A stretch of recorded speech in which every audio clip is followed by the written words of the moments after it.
My ex-wife learned the hard way to not ignore court summons. First, some context. I was married to a lady for 15 years before divorcing her because she slept with other men. While it took me 6 years to realize this, she worked from home. I traveled 2 hours each way into town. I attribute it to her being either a sociopath or a narcissist, or both. Why not? She had the ability to switch on and off the charm, as well as tell falsehoods right in front of your eyes. In hindsight, everything seems clear. Let's call her V, short for Voldemort, since I referred to her as she who must not be named after we split up, and the term stayed with all my friends and family. During our marriage, my ex and I were great friends with another couple, whom we'll refer to as Sam and Marie in this essay. Sam was, and continues to be, my best buddy. V's best friend was Marie.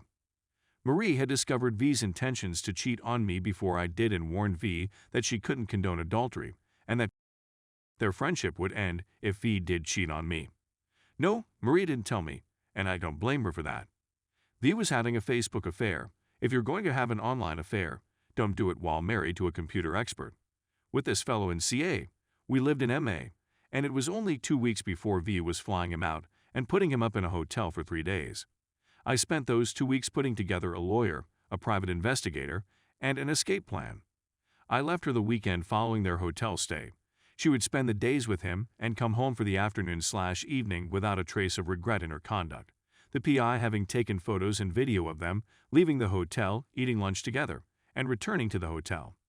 I first remained at Sam and Marie's in-law basement apartment before relocating to a modest flat back in town where V resided. After 9 months, I'm divorced from V. Why it was so short to divorce is another tale worthy of this subreddit. We still had one kid. Let's call her Rebecca. She was 13 at the time between us, and we're attempting joint custody and live about a quarter-mile away. There are additional children from the marriage, but they were living separate from us at the time and have no role in this portion of the tale. We had bought a lake property during the marriage and had it up for sale, and we had agreed to divide the revenues in the divorce agreement, but paying half the mortgage on that plus the rent on my apartment was really pulling me thin financially. Marie sends me an email with the subject line, V just tried to get me fired. To cut a long tale short, V contacted Marie's supervisor, alleging that Marie was chatting about V during sales calls with clients, but her boss knew it was BS and told V so. Marie was astute in not wasting time waiting to see what would happen next. That day, she went to the local courts and filed an anti-harassment order against V. It took numerous court appearances for V to tell the judge her side of the tale, since she opted to disregard several summons to court. Because V failed to appear in court, the judge eventually issued the injunction. During this period, V contacted 911 on me 3 times, once alleging I had planted a letter bomb in her mailbox, and twice claiming I had broken into her apartment without her consent. I was accused of sending a letter bomb because I had posted a link to shipyournemesglitter.com on Facebook months previously, and then sent her a large bundle of paperwork to sign.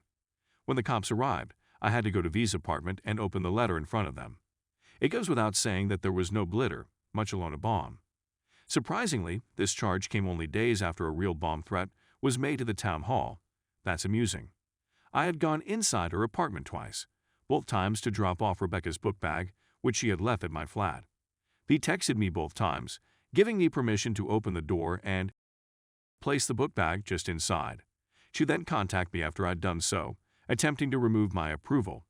V still believes that if she deletes a message on her end, the message gets erased on mine. Even though kids will be kids, and Rebecca did leave her book bag at my house at least once more, I did not fall for V's trick a third time. Rebecca and I met midway between the residences to give the neglected book bags. Various small kid wellness checks on nights when I had Rebecca at my apartment were also included in the multiple 911 calls.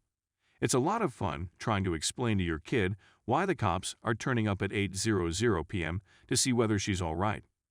V was basically trying to get me irritated and respond negatively. Sam and Marie have been lifesavers to me and Rebecca during this ordeal. They host and prepare weekly family meals for us. They are Rebecca's godparents, and they are absolutely rock solid in their support and tolerance of the situation. V filed for sole custody. Around this time, I insisted on a guardian ad litem, gal, being appointed to represent Rebecca's best interests, despite the fact that she was a small child. Of course, the parents must pay the GAL expenses. My finances are starting to worry me at this point, so I send V an email stating we need to lower the price of the lake home and sell it regardless of profit. I wanted that burden off my back so I could continue to afford to live in a place where I could co-parent Rebecca and fight the custody case. So here I am, spiraling further into debt, unable to pay rent or mortgage in the long run, while V begins yet another legal fight for full custody. I had no option but to move back in with Sam and Marie in order to continue paying my lawyer and fighting.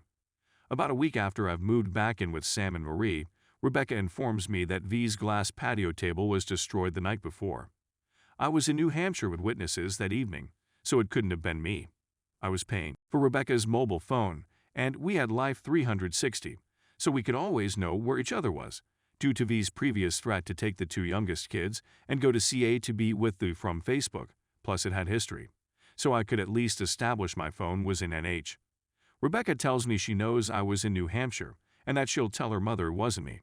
The next day, I was issued with a restraining order, Roe, saying that I had ruined V's patio furniture and that she was still terrified as a result of the letter bomb event. The cops knew it was, but the judge had no knowledge of the incident when V filed the RO and had to take her at her word. The RO was for 10 days, after which I may go in court and dispute the continuation. The officer who served the RO indicated that he was required to seize any guns and licenses. While I did have a newly obtained classic concealed carry license from a couple's guns course that V had given me as an anniversary present the previous year, I didn't have any firearms other than Rebecca's BB pistol. The officer smiled as he walked away with just the class license, saying he was very confident I wasn't going to go on a BB gun spree.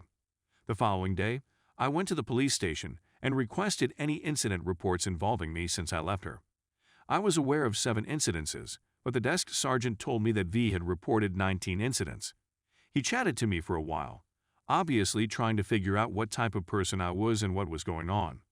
We parted ways with him telling me that the patrol officers would now know what was going on and that the PD would do the right thing as long as I maintained my calm. That's okay.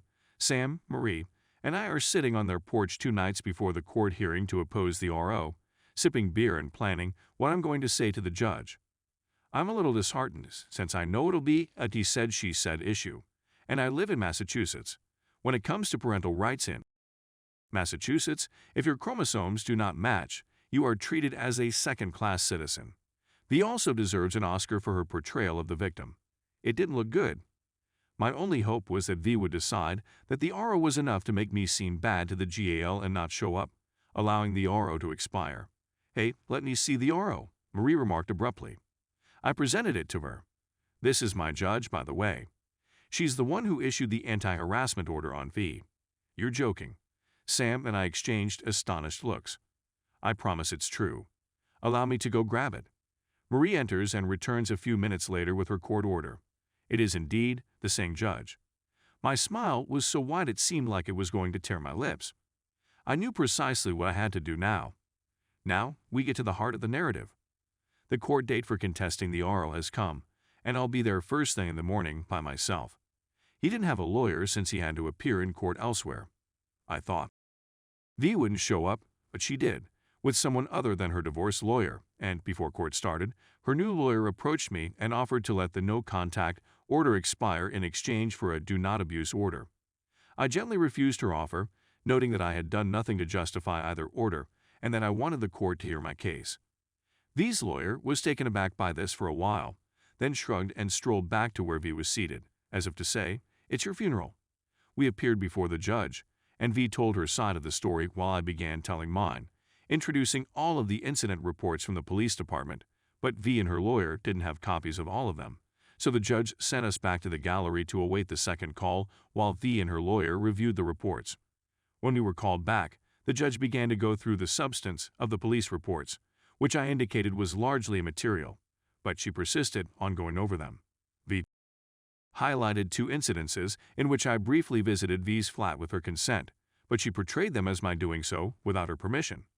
I said that if required, I would be able to give the messages for which she granted authorization, but I did not have them with me today. When reviewing the original police report from the night, I discovered the online affair, in which V claimed I had brain lesions. V also attempted to portray me as having multiple personality disorder, as stated to her by our shared primary care physician. His doctor told you this without his permission. The judge questioned, clearly perplexed. Your Honor, yes. The judge was perplexed as he glanced at me. I have a very tight connection with my doctor, and I highly doubt he would breach HIPAA, I said, slowly shaking my head in amazement. She seemed perplexed, but I believe she sensed that V wasn't being completely genuine. I reminded her that my point wasn't the content, but that I thought V was using the courts to harass and intimidate me and make me look bad in front of the GAL, and that this isn't out of character for V because she has an anti-harassment order in place against her, put there by Your Honor, Your Honor. The judge blinked at that piece of information. I gave her the information and reminded her that V had failed to appear at any of the hearings. As I retold the details of Marie's narrative, the judge's eyes squinted more and more, and her scowl deepened. When she turned to face V, her voice was a slow, frigid rage. You have an anti-harassment injunction against you. V's voice was little and faint. Your Honor, yes. I wanted to peek at V's face to see how she was reacting, but I kept my gaze fixed on the judge. V was pointed out by the judge. How come you didn't show up to the hearings? V took a breather while she tried to think of an explanation. Because I didn't want to be associated with it. But the judge cut her off. I believe it was the tipping moment, because I believed she was about to approve their request for the do not abuse. But she turned to me and stated severely, I think there is a bit of stuff going on both sides, but obviously she wants you to stay out of her apartment. Your Honor, never again. Restraining order terminated, she said, and we were done with a thud of her gavel. Because the R was canceled, it was legally impossible for it to occur. I regained my classic concealed carry license the next day and eventually won the custody fight, thanks in part to the termination of the RO, but also to V's continuing progressively bad emotional and verbal treatment of Rebecca.